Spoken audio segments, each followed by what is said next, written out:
देवेंद्र फडणवीस ने कहा कि महाराष्ट्र में मस्जिदों से कॉल दी जा रही है, जलसों में मुसलमानों से कहा जा रहा है कि उनका सिर्फ एक ही टारगेट है, बीजेपी को हराना, सिर्फ एक ही लक्ष्य है, मोदी को हटाना। फडणवीस ने कहा, चुनाव से पहले मजहब के नाम पर जिस तरह से वोटर्स को प्रभावित करने की कोशिश की जा रही है, यह इलेक्शन कमीशन को देखना चाहिए। कांग्रेस और इंडिया अलायंस, मतलब कांग्रेस, उद्धव ठाकरे और शरद पवार जी, इनके लिए सीधे मस्जिदों से वोट मांगे जा रहे हैं और सीधे सीधे मस्जिदों में मुस्लिम समुदाय को बुलाकर कैंडिडेट का नाम लेकर इनको वोट देने का तय हुआ है, आप इनको वोट दीजिए, यह कहा जा रहा है। ये कौन सा सेकुलरिज्म है?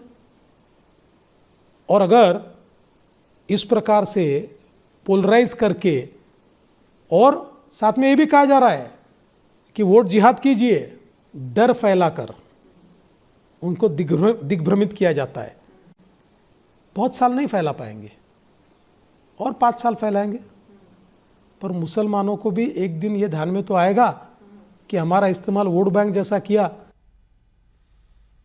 देवेंद्र फडणवीस ने यह बात हमारी सहयोगी पैनाज त्यागी के साथ एक एक्सक्लूसिव बातचीत में कही। जब यह खुलासा किया कि मस्जिदों से बीजेपी को हराने की कॉल दी जा रही है, जब उन्होंने यह कहा कि महाविकास आघाड़ी के उम्मीदवारों को जिताने की अपील की जा रही है, तो इंडिया टीवी के संवाददाताओं ने इस दावे की जांच की और देवेंद्र फडणवीस की बात बिल्कुल सही निकली। महाराष्ट्र में ऐसा कई जगह हो रहा है। हमें पुणे में हुए एक जलसे का वीडियो मिला जिसमें मुसलमानों से बीजेपी के खिलाफ एकजुट होने की अपील की गई। ये तस्वीरें पुणे में हुए उसी प्रोग्राम की हैं। पुणे में कुल जमाती संगठन का जलसा हुआ। पूरे महाराष्ट्र से लोग बुलाए गए। जलसे का मुद्दा था मौजूदा हालात में मुसलमानों की जिम्मेदारियां। इसमें तमाम मुस्लिम तंजीमों के लोग पहुंचे और मुसलमानों को सबसे बड़ी जिम्मेदारी यह बताई गई कि किसी भी सूरत में केंद्र में फिर बीजेपी की सरकार बनने से रोकना है। किसी भी कीमत पर नरेंद्र मोदी को तीसरी बार प्रधानमंत्री बनने से रोकना है। मजे की बात यह है कि सैकड़ों लोगों की भीड़ के सामने स्पीकर्स ने यह बात साफ साफ लफ्जों में खुलकर कही। मुस्लिम पर्सनल लॉ बोर्ड के प्रवक्ता मौलाना सज्जाद नुमानी ने कहा, वो जो समझा सकते हैं समझा दिया, जो कह सकते हैं कह दिया, अब इससे ज्यादा कुछ नहीं कह सकते कि देश का संविधान बदल जाए, आरक्षण खत्म हो जाए, मुसलमानों को और मुश्किलात का सामना करना पड़े। इससे पहले अलर्ट हो जाओ, यह आखिरी मौका है। इसलिए अब उम्मीदवार और पार्टी छोड़ो, सिर्फ उसे वोट दो, एकजुट होकर वोट दो जो मोदी को रोक सके। इससे पहले कि वो कॉन्स्टिट्यूशन बदला जाए, इससे पहले कि वो वक्त आए जब ये संविधान बदल दिया जाए और हमारे कमज़ोर तबकात के लोगों का आरक्षण छीन लिया जाए, इससे पहले भारत के हर नागरिक से, ख़ास तौर पर मजलूमों से मेरी ये गुजारिश है कि अपने वोट का बिल्कुल सही इस्तेमाल करें। सिर्फ एक निशाना बनाएं, दिल्ली की सरकार को जो कैंडिडेट हरा सकेगा हम उसको वोट देंगे, वो हमें अच्छा लगता हो या न लगता हो। हमारा निशाना हमारा लोकल कैंडिडेट नहीं है, बिल्कुल हमारा निशाना लोकल कैंडिडेट नहीं है। हमारा निशाना ये भी नहीं है कि कौन मुस्लिम उम्मीदवार है, कौन नॉन मुस्लिम उम्मीदवार है। हमको ये देखना है कौन सा कैंडिडेट दिल्ली की मौजूदा सरकार को बदलकर थोड़ी गनीमत सरकार वहाँ पर ला सकता है। ये हमारी गुजारिश है। मुझे उम्मीद है साफ लफ्ज़ों में मैंने अपना पैगाम आप तक पहुँचा दिया। खुदा करे आपके दिल में भी ये उतर जाए। मौलाना सज्जाद नोमानी ने संविधान पर, आरक्षण पर हूबहू वही बात कही जो राहुल गांधी अपनी पब्लिक मीटिंग्स में कहते हैं। जैसे ही मौलाना नोमानी की बात पूरी हुई, उन्होंने ये बताया कि किसे हराना है।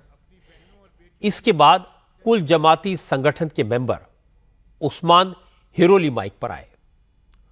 उस्मान हिरोली ने उन उम्मीदवारों के नाम बताए जिन्हें जिताना है, जिन्हें महाराष्ट्र में जमात ने सपोर्ट करने का फैसला किया है।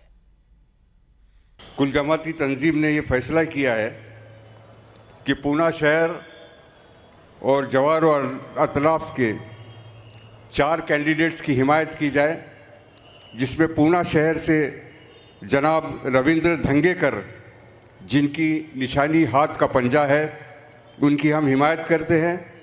इसी तरीके से शिरूर कॉन्स्टिट्यूंसी से जनाब अमोल कोल्हे साहब को की हम हिमायत करते हैं, जिनका सिंबल तुतारी है। इसी तरीके से बारामती कॉन्स्टिट्यूंसी से हम मोहतरमा सुप्रिया सुले की हिमायत करते हैं, जिनका सिंबल तुतारी है। और इसी तरीके से मावल कॉन्स्टिट्यूंसी से मोहतरम जनाब संजोग वाघेरे की हिमायत करते हैं, जिनका सिंबल मशाल है। इन तमाम 4 कैंडिडेट्स की हम हिमायत करते हैं और तमाम भाइयों से अपील करते हैं कि इन 4 उम्मीदवारों की भरपूर हिमायत करें और इन 4 भाइयों के ताल्लुक़ से घर में, अफराद में, दोस्त अहबाब में बात चलाएं और इस बात का ख्याल रखें कि तुतारी की निशानी, मशाल की निशानी और हाथ के पंजे की निशानी, इन बातों के अपने घर वालों को, अपने दोस्त अहबाबों को आप साफ तौर से, वाज़े तौर पर बता दें। एक फ़र्क नोट करने वाला है। पहले इलेक्शंस में मस्जिदों के इमाम फतवे जारी करते थे। मौलाना और मुस्लिम जमातों के नेता अपने सपोर्टर्स के लिए वोटर्स से वोटिंग की अपील करते थे। लेकिन ऐसा पहली बार दिख रहा है कि मुस्लिम संगठन जलसों का आयोजन करके वोट जिहाद की बात कर रहे हों। जिन 4 सीटों पर महाविकास आघाड़ी के उम्मीदवारों को जिताने की अपील की गई, उनमें बारामती में शरद पवार की बेटी सुप्रिया सूले वो कैंडिडेट है। बारामती में आज ही वोटिंग हुई है। बाकी पुणे सीट से कांग्रेस के रविंद्र धंगेकर चुनाव लड़ रहे हैं। मावल सीट पर उद्धव ठाकरे की शिवसेना के संजय वाघोरे मैदान में है, जबकि शिरूर सीट पर एनसीपी शरद पवार गुट के अमोल कोल्हे चुनाव लड़ रहे हैं। इन तीनों सीटों पर 13 मई को पोलिंग होनी है। वोटिंग से पहले मुस्लिम संगठनों ने अपना इरादा, अपना मंसूबा जाहिर कर दिया। मुसलमानों से एकजुट होकर टैक्टिकल वोटिंग करने की अपील की। इससे पहले फर्रुखाबाद में आपको याद होगा, कांग्रेस के नेता सलमान खुर्शीद की भतीजी ने मुसलमानों से वोट जिहाद की अपील की थी। बीजेपी को सपोर्ट करने वाले मुसलमानों को कौम का गद्दार करार दिया था। इस तरह के मैसेज का असर पूरे देश के मुसलमानों पर होता है। इसलिए आज प्रधानमंत्री नरेंद्र मोदी ने इसका तुरंत जवाब दिया। मोदी ने आज मध्य प्रदेश और महाराष्ट्र में रैलियां की। खरगोन, धार, बीड और अहमदनगर में लोगों को एड्रेस किया। सभी जगह मोदी ने इस मुद्दे को उठाया। मोदी ने कहा, अब जनता को तय करना है कि उसे वोट जिहाद चाहिए या राम राज्य चाहिए। आज भारत इतिहास के एक अहम मोड़ पर खड़ा है। आपको ये तय करना है कि भारत में वोट जिहाद चलेगा या राम राज्य चलेगा। पाकिस्तान में आतंकी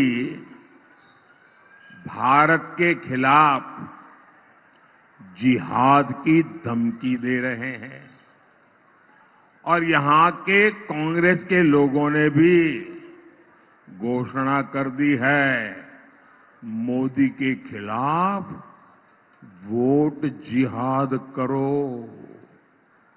यानी मोदी के खिलाफ एक खास धर्म के लोगों को एकजुट होकर वोट करने को कहा जा रहा है। सोचिए, कांग्रेस किस स्तर पर उतर आई है। हताशा, निराशा ने कांग्रेस को कहां ले जाकर के पटका है। आप मुझे बताइए, क्या वोट जिहाद आपको मंजूर है? क्या लोकतंत्र में ये बात चल सकती है? क्या भारत का संविधान ऐसी जिहाद के लिए अनुमति देता है?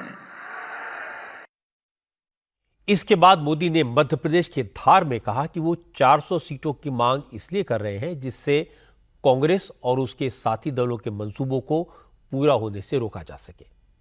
मोदी ने कहा कि कांग्रेस राम मंदिर पर ताला लगाना चाहती है, आरक्षण को समाप्त करना चाहती है, अपने खास वोट बैंक को ओबीसी में शामिल करना चाहती है।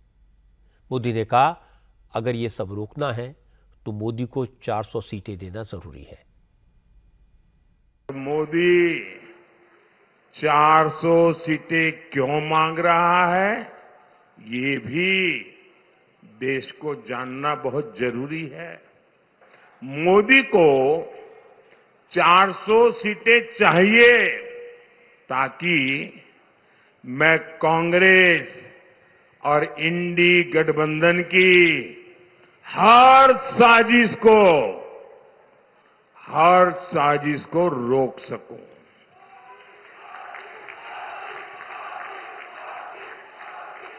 मोदी को 400 सीटें चाहिए ताकि कांग्रेस कश्मीर में धारा 370 को फिर से वापस लाकर के चिपका न दे, खेल बिगाड़ न दे। मोदी को 400 सीटें चाहिए ताकि कांग्रेस अयोध्या में राम मंदिर पर बाबरी ताला ना लगा दे। जो लोग ये पूछते हैं कि मोदी वोट जिहाद की बात क्यों करते हैं, उनको आज जवाब मिल गया होगा। वैसे तो मुसलमानों से हर चुनाव में बीजेपी के खिलाफ एक मुश्त वोट देने को कहा जाता है। इस बार भी मोदी को हटाने के लिए वोट देने की अपील की गई है, लेकिन अब तक यह काम चुपचाप होता था। लेकिन आज सबने देखा कि मौलाना सज्जाद नोमानी जैसे रेस्पेक्टेड मुस्लिम लीडर खुलेआम साफ लफ्जों में कह रहे हैं कि मुसलमानों को हर उस कैंडिडेट को वोट देना है जो मोदी को हरा सके। मौलाना सज्जाद नोमानी कोई साधारण शख्सियत नहीं है। उनकी बात का मुसलमानों पर काफी असर पड़ता है, उनकी काफी रिस्पेक्ट है। जब वो ये कहते हैं कि बीजेपी को रोकने के लिए वोट देना है तो शक की कोई गुंजाइश नहीं रह जाती। लेकिन मोदी को इससे कोई खास फर्क नहीं पड़ता, बल्कि मोदी को तो मौका मिल गया एक बार फिर लोगों को यह बताने का कि वोट जिहाद क्या होता है। दूसरी बात, मोदी कहते हैं कि कांग्रेस और उसके साथी दल दलितों का हक काटकर मुसलमानों को आरक्षण देना चाहते हैं।